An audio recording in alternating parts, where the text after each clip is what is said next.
Mr. Chadha. Mr. Chadha.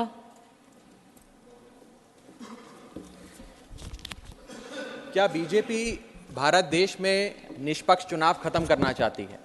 क्या भाजपा की सरकार लोकतंत्र की कोई अहमियत नहीं समझती? क्या भाजपा की सरकार के लिए संवैधानिक संस्थाओं की कोई अहमियत नहीं है? क्या भाजपा सरकार हर संवैधानिक संस्था को बनाना चाहती है? क्या भाजपा सरकार सुप्रीम कोर्ट के फैसले की कोई सम्मान नहीं करती, उसकी कोई अहमियत नहीं समझती? ये कुछ सवाल हैं जो बिल पढ़ने के बाद मेरे जहन में आए, और वो इसलिए आए क्योंकि इस बिल के माध्यम से ये सरकार चुनाव आयोग को पूरी तरीके से अपने नियंत्रण में लेना चाहती है, यानी कि चुनाव आयोग पे पूर्ण कब्जा चाहती है। मैम, चुनाव आयोग के 3 सदस्य होते हैं, एक मुख्य चुनाव आयुक्त यानी कि चीफ इलेक्शन कमिश्नर और 2 अतिरिक्त इलेक्शन कमिश्नर्स। इनकी चयन और नियुक्ति इस बिल के माध्यम से पूरी तरीके से सरकार के हाथों में आ जाएगी, और वे जिसको चाहें, चाहे वो पार्टी का शख्स हो, यस मैन हो, पार्टी मैन हो, जिस मर्जी को चाहें वे चुनाव आयुक्त बना सकते हैं। चुनाव आयोग की हमारे देश के चुनावों में बड़ी महत्वपूर्ण भूमिका है। किसका वोट बनेगा, किसका वोट कटेगा, ये चुनाव आयोग तय करता है। किस तारीख पर चुनाव होगा, कितने चरण में चुनाव होगा, ये चुनाव आयोग तय करता है। ईवीएम मशीन कहां कहां भेजी जाएंगी, उसका नियंत्रण, उसका मैनेजमेंट, उसका योग, उसका प्रयोग, सारी चीजें चुनाव आयोग तय करता है। तो इसीलिए चुनाव आयोग एक बड़ी महत्वपूर्ण संस्था है इस देश के फ्री एंड फेयर इलेक्शंस के लिए। Ma'am, I will mince no words. This bill is going to destroy one of the few remaining independent institutions in India, that is the Election Commission, and thereby dislodge free and fair elections from India.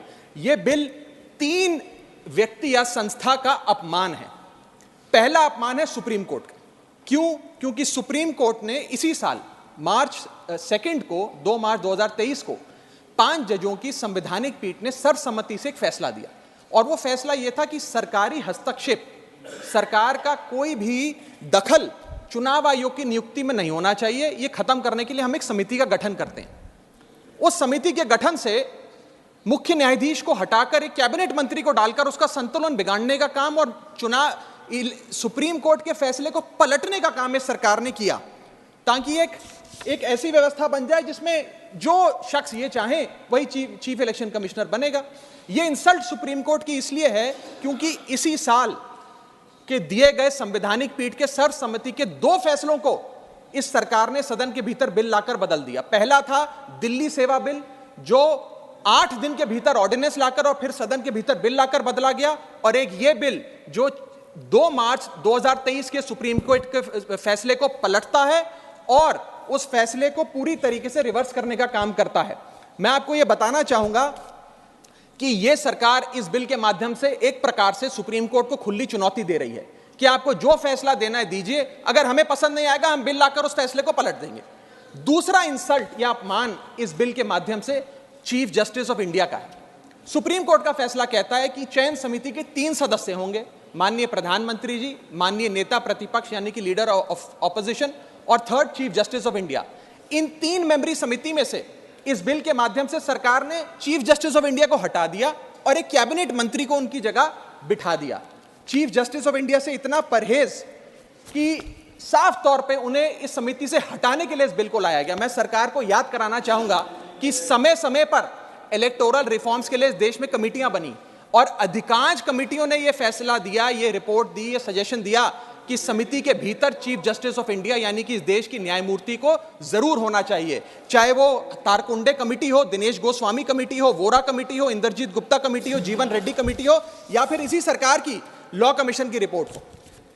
तीसरी insult इस bill के माध्यम से भाजपा सरकार एक ऐसे शख्स की कर रही है जो व्यक्ति भाजपा का संस्थापक थे, जो व्यक्ति आज भी भाजपा के मार्गदर्शक हैं, जो व्यक्ति भाजपा के भीष्म पितामह के नाम से जाने जाते हैं, वो व्यक्ति जो भारत देश के पूर्व प्रधानमंत्री रहे, यानी कि लालकृष्ण आडवाणी जी, पूर्व उप प्रधानमंत्री रहे।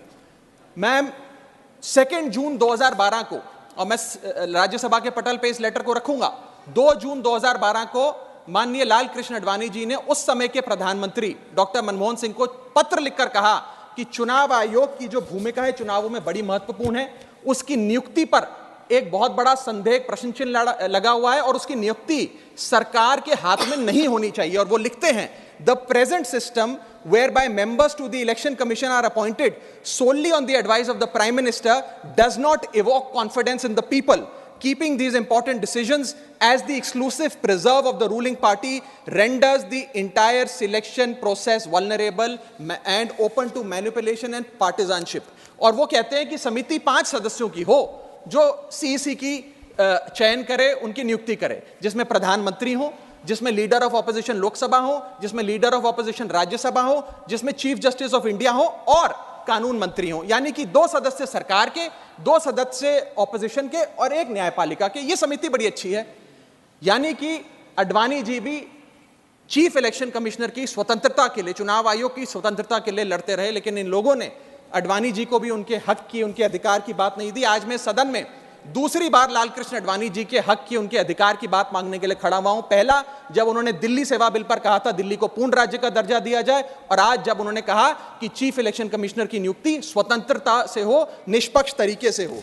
आगे मैं 3 महत्वपूर्ण कारण बताना चाहूंगा मैडम, जिसके चलते ये बिल को आज मैं और मुझे लगता है समस्त विपक्ष अपोज करता है। पहला कि ये बिल पूरी तरीके से इलीगल है, गैर कानूनी है, और वो इसलिए है क्योंकि you can not reverse a Supreme Court judgement without changing the very basis of it. यानी कि अगर आपको सुप्रीम कोर्ट के फैसले को पलटना है तो सुप्रीम कोर्ट जिस फैसले को देते हुए जिस आधार को रेफर करता है, आपको उस आधार को बदलना पड़ेगा। आप सीधा फैसला नहीं पलट सकते।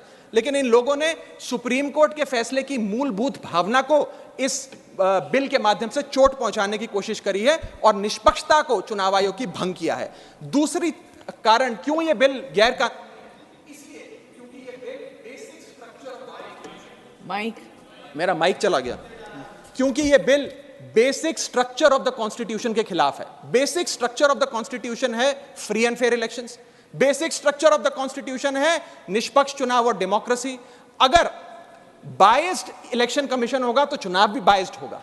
अगर गैर निष्पक्ष तरीके से चुनाव आयोग चुना जाएगा तो हिंदुस्तान में चुनाव भी गैर निष्पक्ष तरीके से होंगे। इसीलिए यह basic structure of the constitution को भी पूरी तरीके से वायलेट करता है। मैं आगे बताना चाहूंगा कि दूसरा महत्वपूर्ण कारण क्यों यह बिल एक प्रकार से सरकार के हाथ में चुनाव आयोग का पूरा नियंत्रण दे देता है। Why is the selection committee biased in the favour of the government?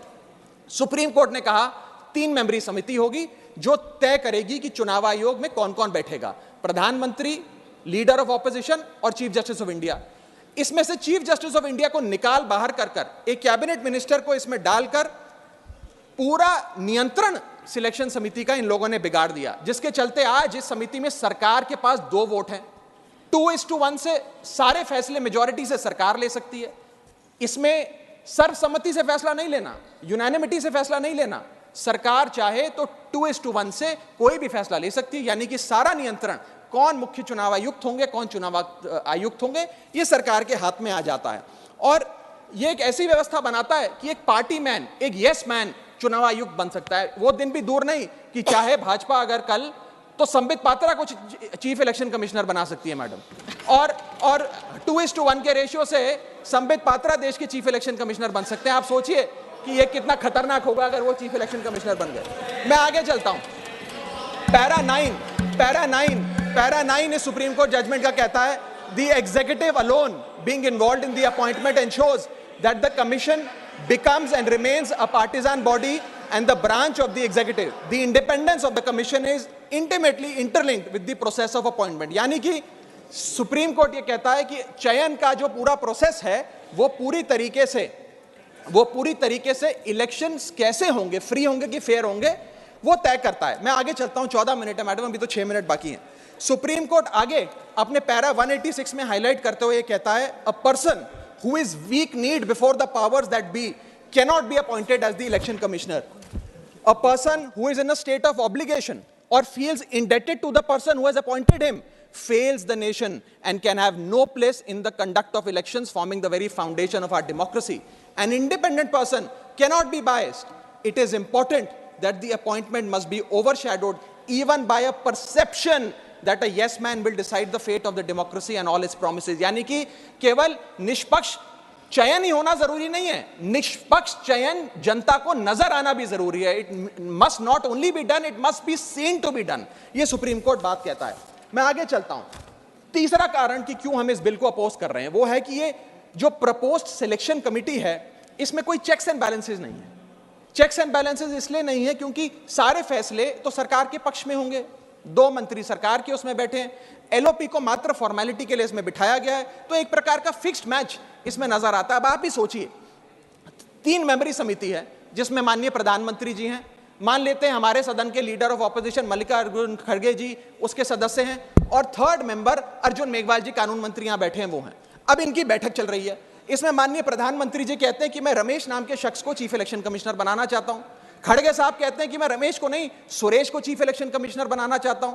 क्या अर्जुन मेघवाल जी जो इसी सरकार के कानून मंत्री हैं वो प्रधानमंत्री जी को ये कह सकते हैं कि नहीं नहीं नहीं प्रधानमंत्री जी रमेश ठीक नहीं है, खड़गे साहब ने जिसको नॉमिनेट किया है सुरेश, मैं भी उसी के हक में वोट देता हूं, उसका चयन हो, वो चीफ इलेक्शन कमिश्नर बने? ये तो हो ही नहीं सकता। तो जो सरकार चाहेगी वही होगा। तो एक प्रकार से निष्पक्षता और स्वतंत्रता चीफ इलेक्शन कमिश्नर की खत्म करने का काम ये करती है। हमने बचपन में एक मुहावरा सुना था, जिसकी लाठी उसकी भैंस। तो ये पूरी तरीके से इस बिल में सिद्ध होता है कि लाठी भी इनकी, तो फिर इस कानून के माध्यम से भैंस भी इनकी। मैं आपको एक और उदाहरण के माध्यम से समझाता हूं। मान लीजिए भारत और ऑस्ट्रेलिया का क्रिकेट मैच हो रहा है, उस क्रिकेट मैच में अंपायर कौन होगा वो एक 3 मेंबर की समिति तय करेगी जो मैच कराएगी।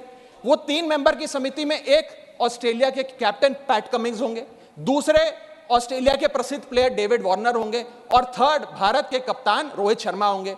अब ये 3 मेंबरी समिति अगर किसी अंपायर को चुनेगी तो वो अंपायर तो हमेशा ही ऑस्ट्रेलिया के साथ होगा, क्योंकि 2-1 की बहुमत ऑस्ट्रेलिया के साथ है। तो क्या निष्पक्ष मैच हो सकता है? क्या इंडिया इंडिपेंडेंट मैच खेल सकती है? ऐसा ही कुछ इस चुनाव आयोग के गठन से, इस बिल के आने के बाद इस देश में होने जा रहा है। मैं आगे चलता हूं मैडम, मुझे बोलने दीजिए। इसका माध्यम, मैडम मुझे बोलने दीजिए, मुझे डिस्टर्ब ना करें।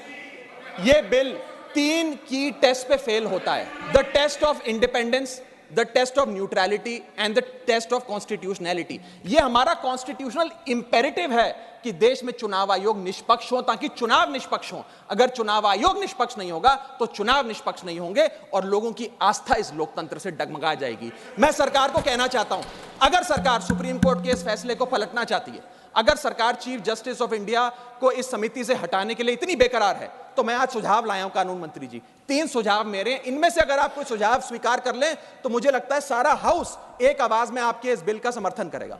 पहला सुझाव यह है, ये 3 ऑप्शन लाया हूं आपके लिए। पहला ऑप्शन यह है कि चुनाव आयोग का गठन, कौन चीफ इलेक्शन कमिश्नर होगा और कौन इलेक्शन कमिश्नर्स होंगे, इसका गठन 2 मेंबरी समिति करे, जिसमें 2 लोग हों, प्रधानमंत्री और लीडर ऑफ ऑपोजिशन, ये विपक्ष के नेता। ये 2 मेंबर्स सर्वसम्मति से फैसला ले, यूनानिमिटी से, क्योंकि 2 लोगों में मेजॉरिटी तो हो नहीं सकती, तो 2 लोग सर्वसम्मति से फैसला ले, जो भी नाम तय करेंगे हम सब मान जाएंगे। ये ऑप्शन 1।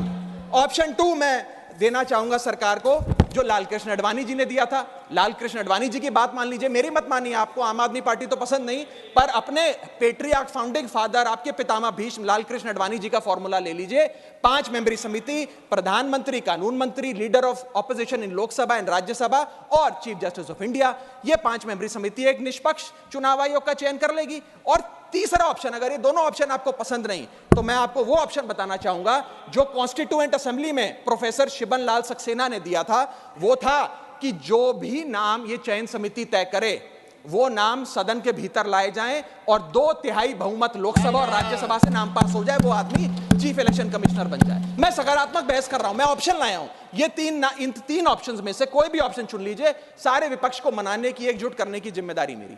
मैं अंत में अपनी बात समाप्त करने से इतना बस कहना चाहूंगा मैडम, कि ये बिल एक डेमोक्रेसी की, लोकतंत्र की, इस बिल के माध्यम से भाजपा डेमोक्रेसी को हाईजैक करना चाहती है। And I on behalf of the आम आदमी party oppose this bill, vehemently oppose this bill, because this bill will ensure that India, which is today known as the mother of democracy, will tomorrow unfortunately be known as for mockery of democracy. Mother of democracy से mockery of democracy तक का सफर आप इस bill के माध्यम से तय करने जा रहे हैं। मैं हाथ जोड़कर आपसे विनती करूंगा, इस बिल को वापस लीजिए। लोगों की देश के लोकतंत्र में बहुत आस्था है, उस आस्था से खिलवाड़ करने का काम मत कीजिए। बहुत बहुत शुक्रिया। जय हिंद, जय भारत।